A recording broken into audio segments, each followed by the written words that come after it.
and gentlemen, good day and welcome to the Q2FY26 earnings conference call of Borosil Renewables Limited, hosted by Axis Capital.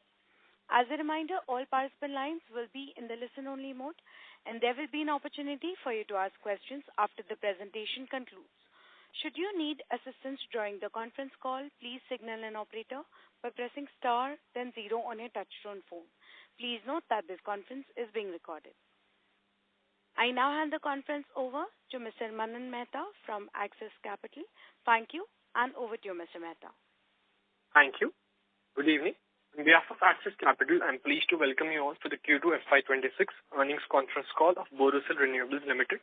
We have with us the management represented by Mr. P.K. Kharuka, Executive Chairman, Mr. Ashok Jain, Non-Executive Director, Mr. Sunil Rohta, Whole-Time Director and Chief Financial Officer, Mr. Balesh Talapati, VP Investor Relations.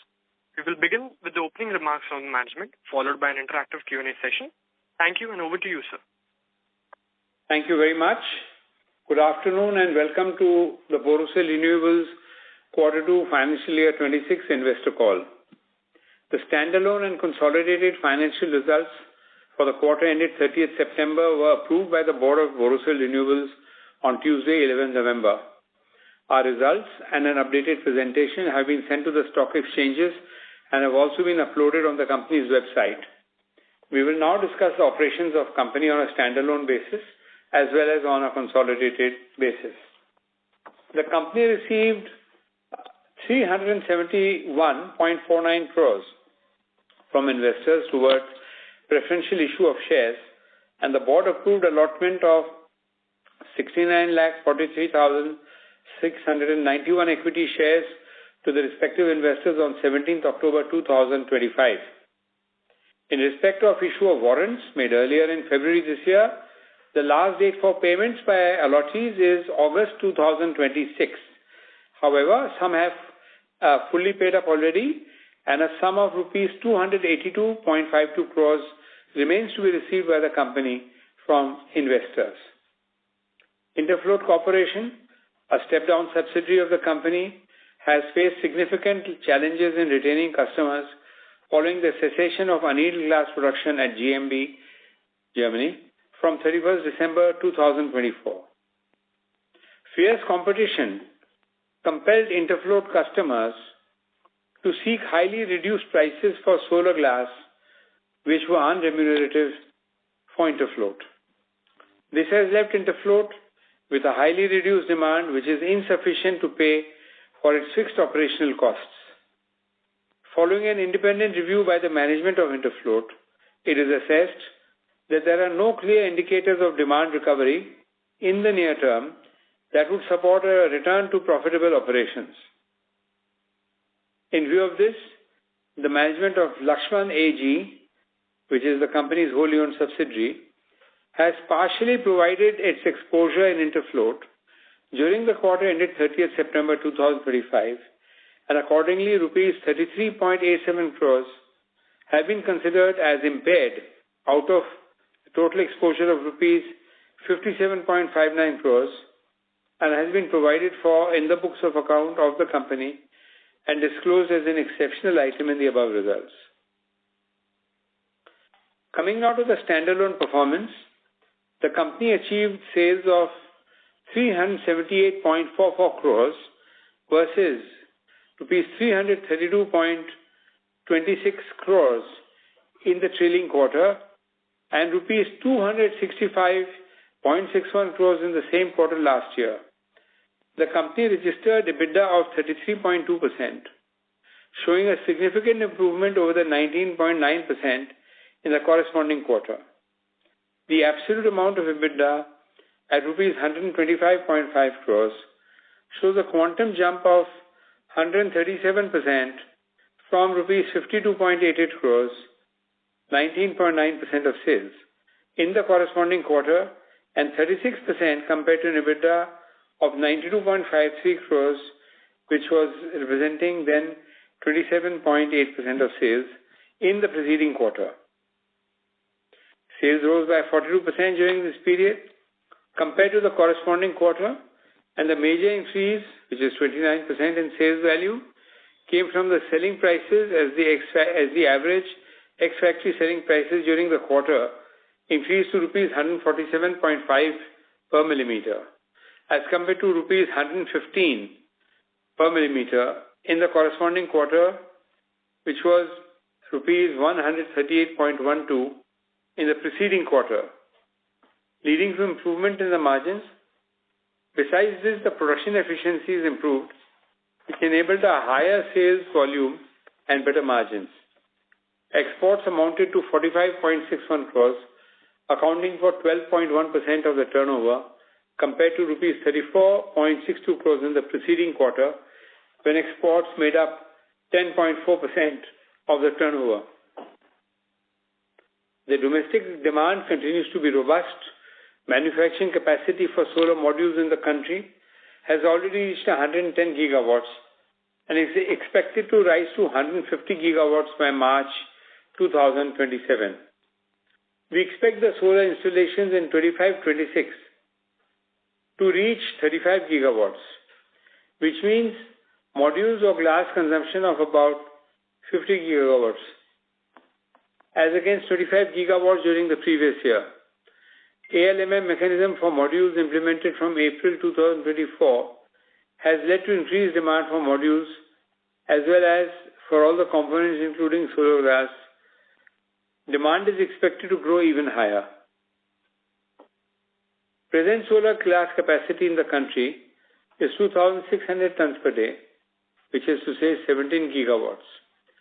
With the expected current demand of about 50 kilowatts for domestic, 50 gigawatts for domestic installations, imports occupy about 70% of the consumption, leaving huge scope for capacity addition for import substitution. Another 12 gigawatt of capacity, primarily for captive by a new producer, is getting commissioned by the end of financial year 26, and further capacity of another 16 gigawatts is to be commissioned by December 2026. Players, including 4 gigawatts by the company. The work on company's expansion plan project is in progress as per schedule. Finally, we see good prospects for the company over the next few years, looking at the growth in the sector, robust demand and stable selling prices of solar glass. This surge will come from both large-scale utility projects, PM Kusum scheme, and rapidly rising rooftop installations under the PM Surya Ghar Yojana. The company is confident to continue the improved performance in both sales and EBITDA in the coming quarters, barring any unforeseen circumstances. Now I come to the consolidated results for the quarter, which include the operations of the subsidiaries. The overseas subsidiaries, including the step-down subsidiaries, have generated net revenue of rupees 18.65 crores and negative EBITDA of 7.71 crores for the second quarter of the current financial year, as against net revenue of rupees 32.77 crores and negative EBITDA of rupees 24.43 crores in the preceding quarter. Provisions have been made for amounts due by Interfloat from GMB, 551,000 euros, and customer claims about euros 754,000. The results do not include any figures for GMP, which filed for insolvency on 4th July 2025. We understand that the plant of GMB remains shut and the insolvency.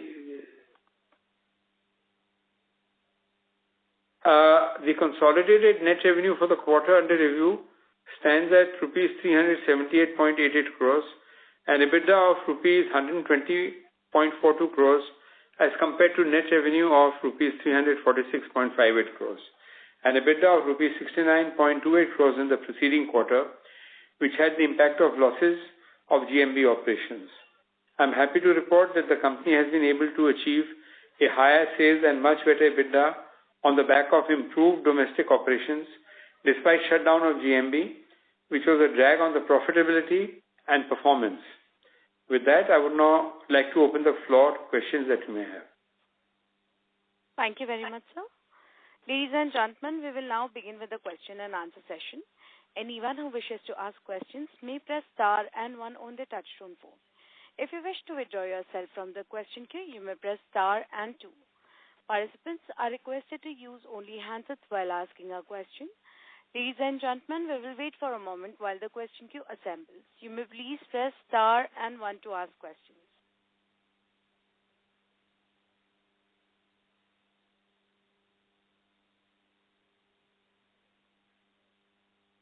The first question is from the line of Puneet Gulati from HSBC. Please go ahead.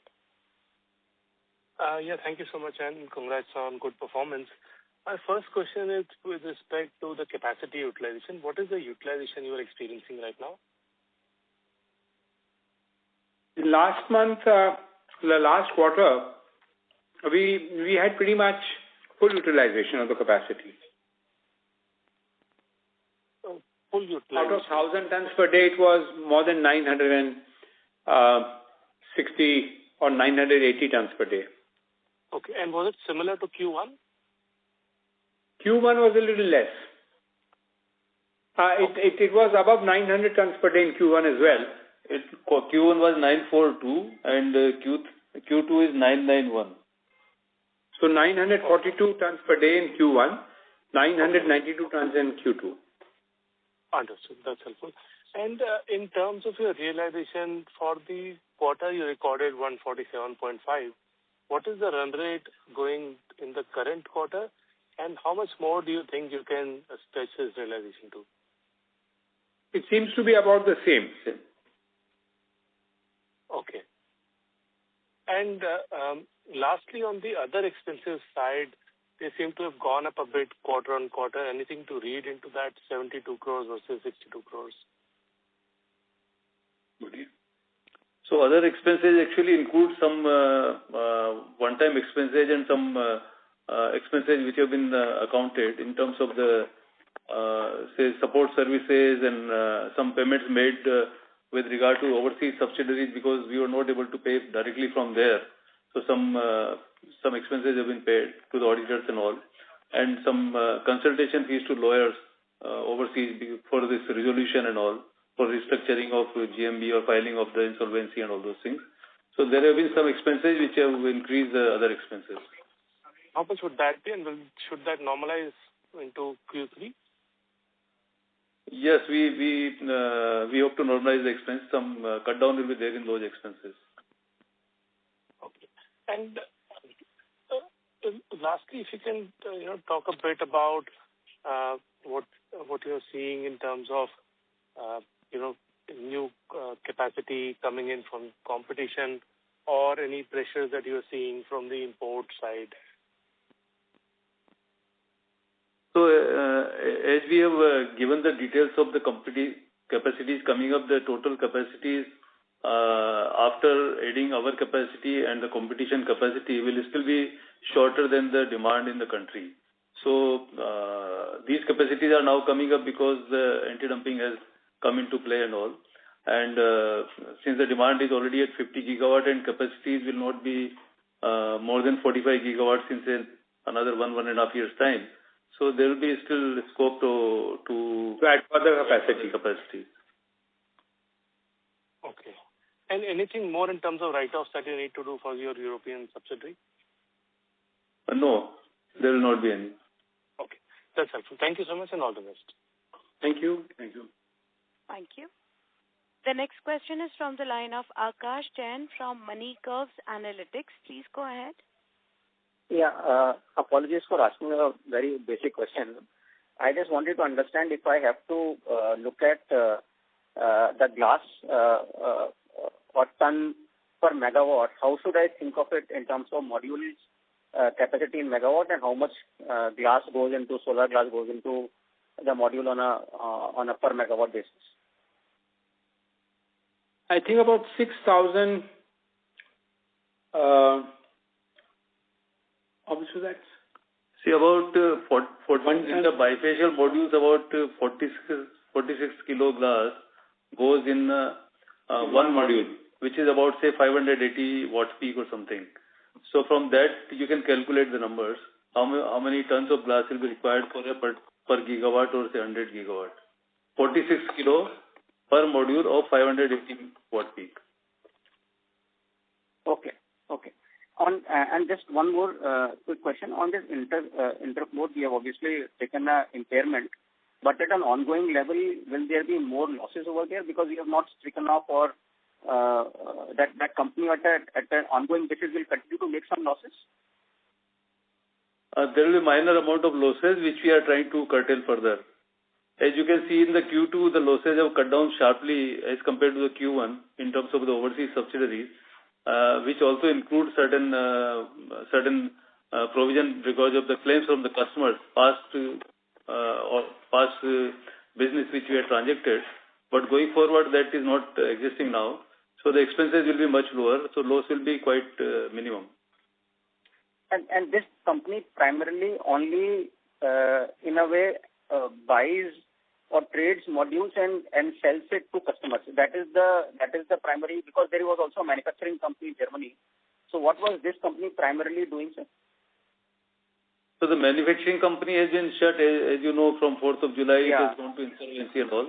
This company has all along been selling the goods manufactured by the manufacturing company. And prior to that also it was importing and selling the goods into European Union.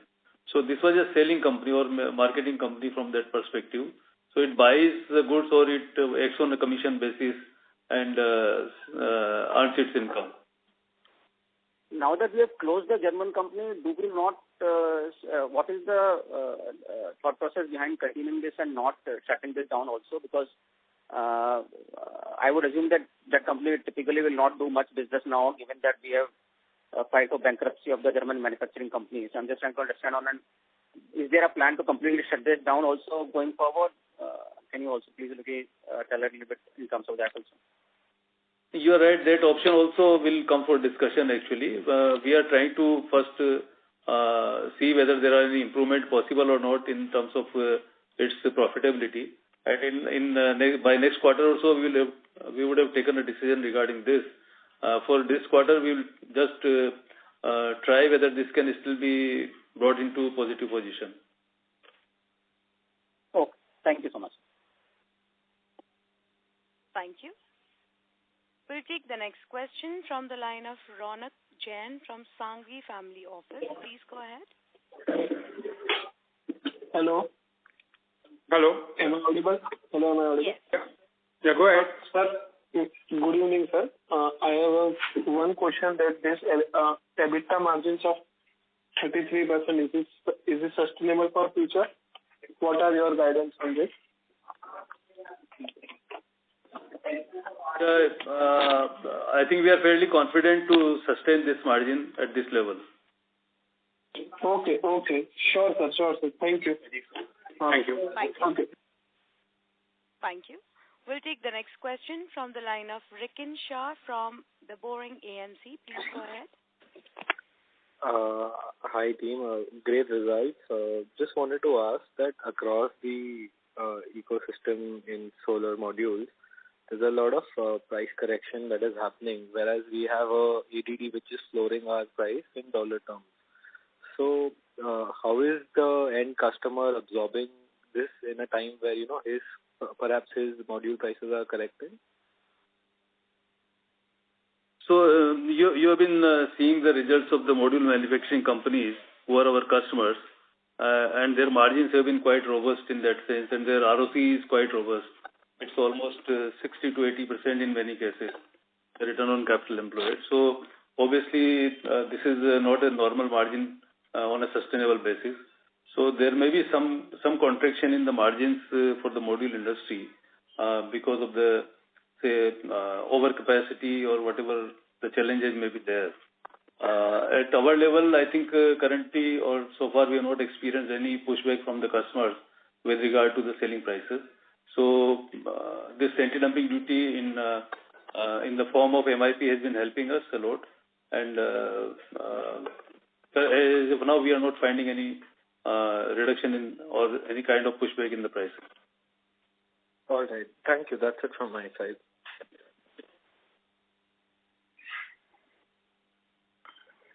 Thank you. The next question is from the line of Pratik Giri from Shubhlab Research. Please go ahead.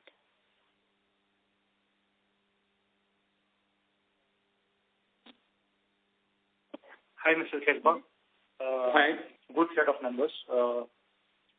Khelpa, I just wanted to understand, the demand-supply dynamics at this point of time, because if I look at the industry demand versus the supply which we can do at this point of time, probably with 1,000 TPD capacity.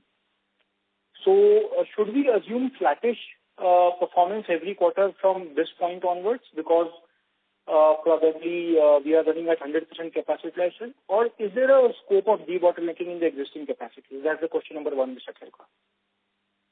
So to answer that question, I'd say that, you see, there is always a spur, so that you're spurred on to higher attempts at better performance. So the higher demand for the glass is spurring us, the manufacturing team, to do even better, achieve better efficiencies. And we are trying for that. And hopefully we can expect some improvement, not very significant perhaps, but improvement nonetheless. In terms of quantities, we are already getting prices which are aligned with the MIP for the import prices. So I do not see much change there. And I would expect that we may expect a little improvement in their working efficiency going forward based on, constant effort made by the team. But generally in this ballpark. Yeah, besides this, there will be, as is mentioned about efficiencies, there is also effort to reduce the cost. In terms of the, power cost, we will be achieving some savings because our group captive power plant will get commissioned by end of this month, most likely. So we will have certain savings arising out of that. And also some operational improvements or some work which we have done in raw materials or coating materials will help us to achieve some efficiency. So there will be a certain amount of uptick in due to these efficiencies. And of course, the production efficiencies will also be, our attempt will be to increase there as well. Understood, Mr. Khelpa. So should we assume, just trying to, numerically understand it, debottlenecking should have a scope of only 5-10% is what you're saying. Immaterial. I think 5-10% is reasonable. Maybe 3%, something what we are targeting, about 3%. Understood. Okay, got it. My second question is on, pardon my ignorance, Mr. Khelpa, but, I just wanted to understand the mix of our probably proprietary 2 mm glass, which only we have in the industry, if I'm not wrong. So the entire revenue is from that glass only, or there's another product mix here? See, what has happened is, even though we were able to successfully manufacture fully tempered 2 mm glass, the Chinese could not do it. When the Chinese could not do it, and the Chinese control the market in the sense that overwhelmingly largest manufacturers in the world. So they are supplying something called heat strengthened glass, which is a safety glass, and you manufacture that by running it through the tempering line. But at the end of it, you don't get a fully tempered glass, you get a heat strengthened glass, which is strong glass. It acts as a cover plate for the solar modules. So in that sense, we still have not got anybody who is interested in a fully tempered 2 mm glass. If we find somebody, then of course we'll be very happy to sell them. And we are in discussions with some module makers to get them to try to buy this and make a product which is differentiated. So if they do that, then we will be having something better on our side. But as it stands, we are easily making all the 2 mm heat strengthened glass that we need to. And it's going quite well. Understood. So the current revenue is primarily from non-2 mm glass, but the best which you can produce at this point of time. No, we are making 2 mm heat strengthened glass. See, the product is same as what is being available in the market. So 2 mm is almost 2/3 or 70% of our production. and rest is 3.2 millimeter. So 2 millimeter market is growing very rapidly, and we are very much there to supply 2 millimeter glass to the customers. It is significantly high portion of our sales now. Understood. Mr. Jain, 2 millimeter glass has better realization than 3 millimeter glass. Is it right? Realization is roughly the same. Maybe some difference, marginal. Got it. Mr. Shekhar, may I put one last question if you don't mind? Go ahead. Yeah. So I was just wondering that our capex, which we have already put a lot of effort for, is anyways going to come, at least next year, probably at least a year gap of 1 year. Is there a possibility of, acquiring any other mid-small size glass manufacturer in the country so that we can, beef up our production, a little faster? Because ultimately this ADD is for 5 years, so I was just wondering, if you can, is there a scope of faster execution of capital expenditure or other capacity expansion? To answer that question, actually, as of now, we are fully aware of all the manufacturers of glass, and we don't know that anybody is interested in selling. So the question is a little bit rhetorical, but we cannot say anything at this stage. We have bought a number of companies in the past, successfully turned them around. So, if an opportunity presents itself, we would always consider such an opportunity. Understood, Mr. Khirka. Is there any Chinese inventory left into the ecosystem? The module manufacturer have over-imported in the anticipation of ADD, or is the inventory clear? No, imports of glass from China are continuing every month. In very huge volumes, they are paying. The module manufacturers are paying the duty and importing the glass. Importing it. So I would say that more than 70% of the modules which are today being made in the country are using imported glass. So despite the fact that we have been growing in the Indian industry, the demand has been growing even faster. So we do hope that with the new investments which have been made and which are under production, under construction and erection, we will be having a lot more glass in the country, and we would then be able to supply that requirement from within India rather than importing. But as of now, the demand is very robust. I think from the module angle, there may be some kind of inventory built up which has happened, say towards the middle of September to now, because of two reasons. One was earlier was because of the GST reduction implementation. Since the module duty was being reduced, the GST was being reduced, there were some holdback from the buyers. And of late, due to monsoon, there have been delays in terms of installations. So at the module level, there has been some build-up in the inventory. But typically what we have seen is that last 4 months of the financial year, that is December to March, the installations are very quick and very high. So we assume that some of these inventories will get cleared during these 4 months. And the module inventory at the module level will moderate to normal levels. Understood. Those were my questions, Mr. Khirka. Good set of numbers. Congratulations and good luck for future. Thank you so much. Thank you. We'll take the next question from the line of Daksh Malhotra from Adrev Global. Please go ahead. Yes, good afternoon, Mr. Khirka, and congratulations on the good set of numbers, especially on achieving the margins that we had anticipated and even surpassing them. So well done. And if we happen to continue this pace of more than 30% on the EBITDA level, it will definitely percolate to be better. So, sir, actually, I missed your point on the initial notes where you were mentioning that there is some other company which is planning to set up the solar glass manufacturing in India. To start with, they'll come with 12 gigawatt of production. And then there's an additional 15 gigawatt coming. So can you please repeat what you were saying then? See, 12 gigawatts is Reliance. They have sort of not that there's a formal announcement, but within industry circles, they have been saying that they should be in production by March of 26. All right. Though, again, industry circles feel this might be delayed till June. But at the end of the day, it's coming. Whether it's March or June, whenever it is, it's coming. So we expect that to definitely happen. And there are other companies which are coming up. Vishakha is coming up with 1,200 tons. Then Emerge is coming up with 300 tons.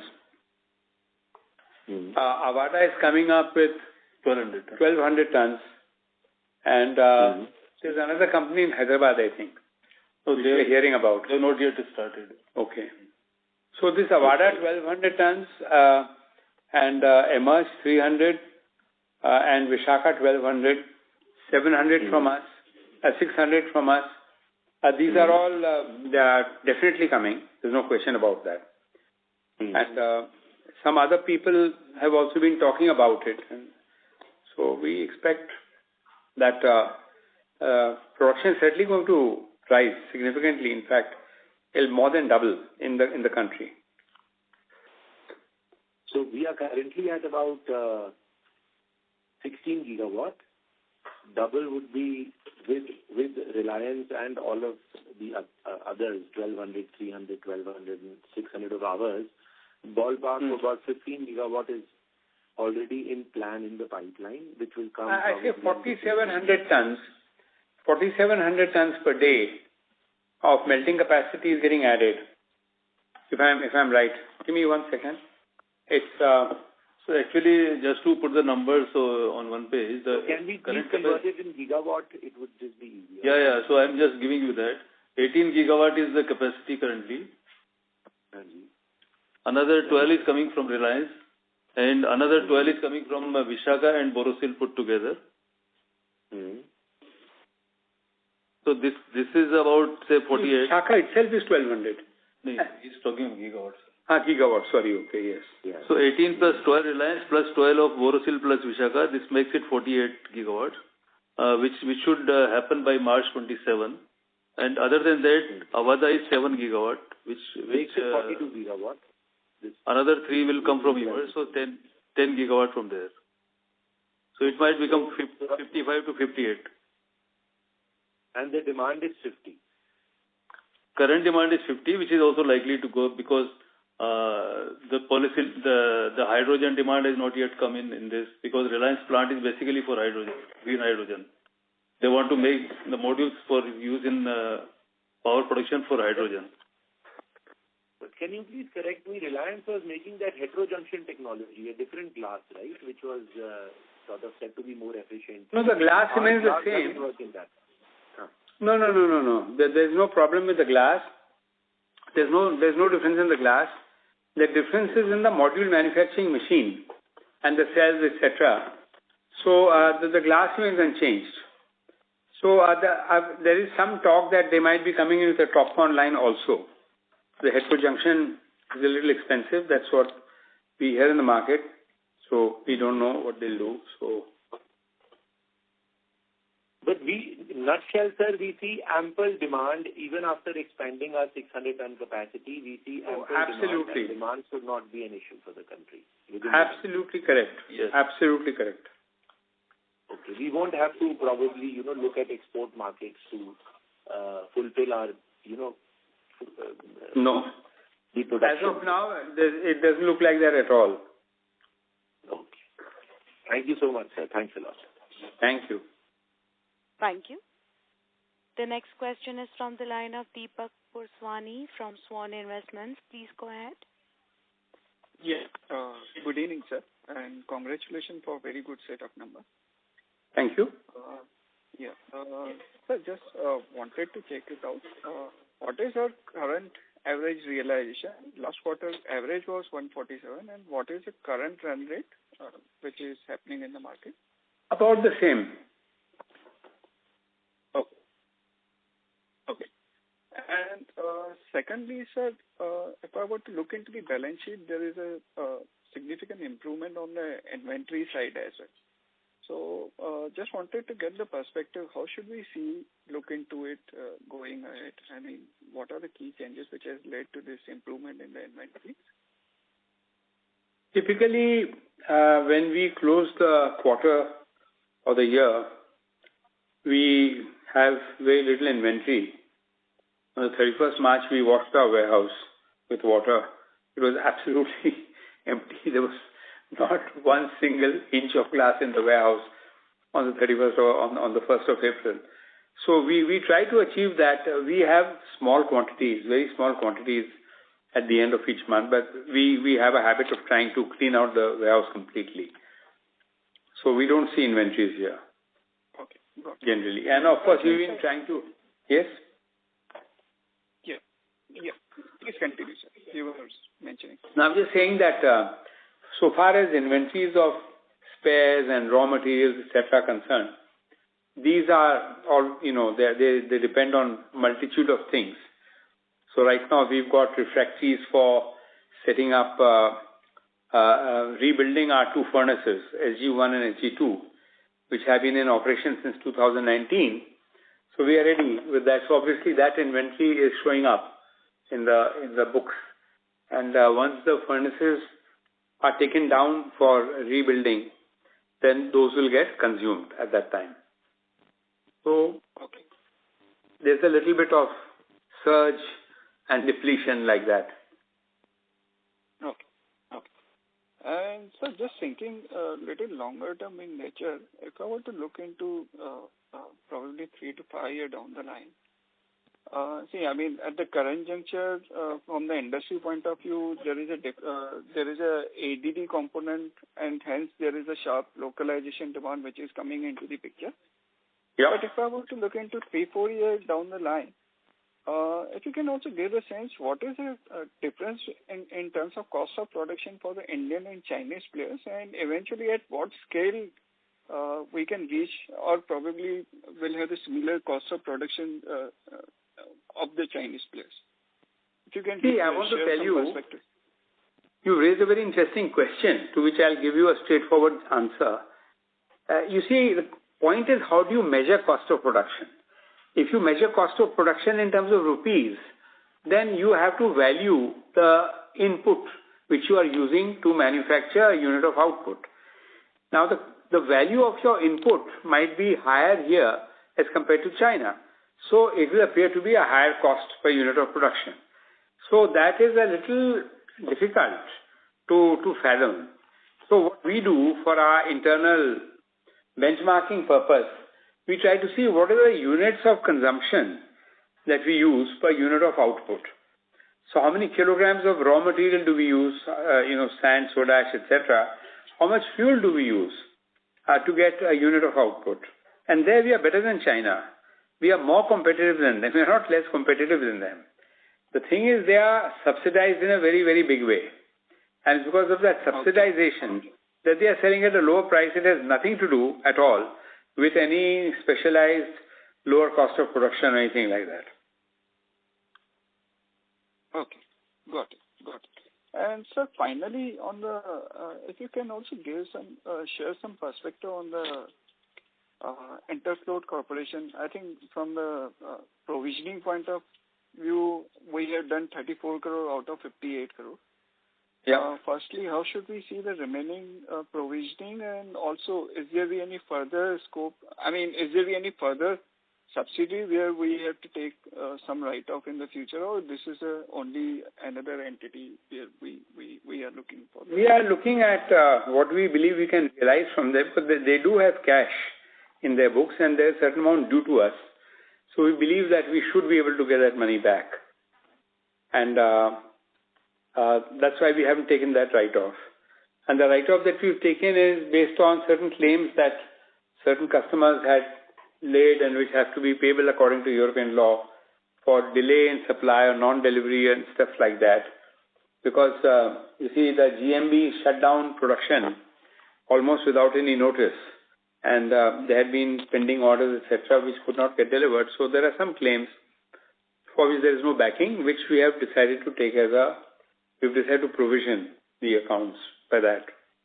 So we have actually accounted in this adjustment, including the extra cost or the likely negative results up to March 26, whatever they are going to be having. So that much we already accounted in this by way of impairment. So hopefully we should not have any further provisioning to be made on this account. And as I had said earlier, before the maybe next quarter or so, we will take a decision for the company, for the operations there, so that further costs can be cut down, or if we have to take a decision to shut the operations, then we can do that as well. Okay. Got it. Thank you and wish you all the best. Thank you very much. Thank you, sir. The next question is from the line of Anuj Jain from Globe Capital. Please go ahead. Good evening, sir, and congratulations on the wonderful set of numbers. Almost most of my questions have been answered. Just one question on the export part. Currently, we are having 12% odd for exports, and which was 10% in the last quarter. So going forward, what kind of mix we are comfortable with? Actually, this is a question of our customers. If we have existing customers who wish to import something from us, we offer a certain price, with which we are comfortable, and if they accept, then we export. So it's not that we actively going out looking for anybody, and we do not discourage them when they come. So this is as it happens. Okay. So, and any 7 to 10% export is something what we can consider in a normal course. 7 to 10%. 7 to 10%. And what are the differential in margins in terms of exports and domestic? We try to go for the high margin stuff. Okay. So, I mean, because within exports, there are specialized products that everybody cannot make. So we get a better price for that. So when we get that kind of an order, then we accept the order and we make it for them. Got it, sir. Thank you very much and wish you all the very best. Thank you. Thank you. The next question is from the line of Vikrant Sibil from Money Curve. Please go ahead. Thank you, sir. Sir, since kind of the outlook is so positive on the demand side for us, is there any thought on maybe increasing the capex? Like currently we're doing 600 TPD. Maybe why not maybe go for more capex? And because the commissioning time, the setup time is quite high, right? It takes almost 1.5 years from the date of conception to date of production. So any plans of kind of increasing capex and kind of going for more capacities? At the moment, you see, we are sticking to this because it's not a question of money. You need people. This is a very highly skilled operation, and as it is, we are running, we are neck to neck with our requirement for manpower. So we have to train people on this job of actually manufacturing the glass. It's a very demanding, very taxing operation to make glass.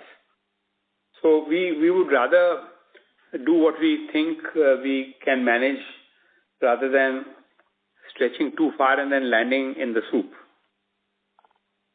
Mm-hmm. Okay. And would inorganic make sense for you versus greenfield? Yes, if that opportunity arises for you in this industry, does that make sense? We can go for a greenfield. We have all the capability to go into a greenfield operation if the opportunity exists or if that is the right thing for us to do. But right now, by growing where we are already located, we are able to have several economies of scale and economies in management, etc., which are very attractive. And so we don't need to, at this moment, consider going outside anywhere. Okay. So just a thought, because the demand scenario is going to be so strong for next few years. If you believe the solar story, I think at some point in time, maybe not now, maybe a couple of quarters down, I think you guys should look to get more aggressive on increasing your capex as well, because the lead time is considerably high for you to set that capex. So I agree with you. Well, thank you for the thought. which we accept gratefully, and we'll keep it in head. Great. Thank you so much, sir. All the very best. My pleasure. Thank you. Thank you. The next question is from the line of Ronak Jain from Sangvi Family Office. Please go ahead. Good evening, sir. I just wanted a clarification that there was a rumor that we are entering into modular rooftop manufacturing. I'm so sorry for humbleness. Can you please confirm that rumor? You see, the point is that as a dynamic company, we have to keep exploring different options. And the option of manufacturing modules comes up from time to time. And we even consider it a little bit seriously. But at this moment, the expansion plans for glass, for the new furnaces for 600 tons per day are very important, and they are large capex. So they require not just money, but you require manpower, you require management time, and a lot of things. Okay. So at the moment, we are not looking at making modules at this time. Okay. Thank you, sir, for clarification. That's all from my side. Thank you. Ladies and gentlemen, you may please press star and 1 to ask questions.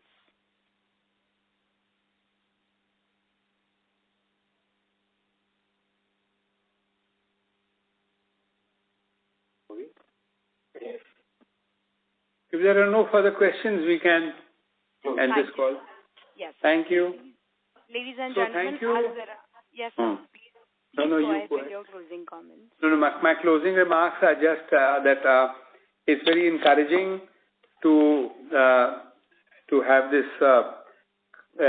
kind of conference or a meeting with investors, because many questions are asked, and it makes us happy that people are following this business so closely. We do believe that we are in an industry which is a sunrise industry, and very large scope for growth in this industry. And we hope that all investors will continue to flourish, those who have invested in renewables. So with these remarks, I wish to thank you, and I'd like to see you again at the end of the next quarter when we have our next set of investor call. Thank you, sir. Thank you, members of the management. On behalf of Axis Capital, that concludes this conference. We thank you for joining us, and you may now disconnect your lines. Thank you.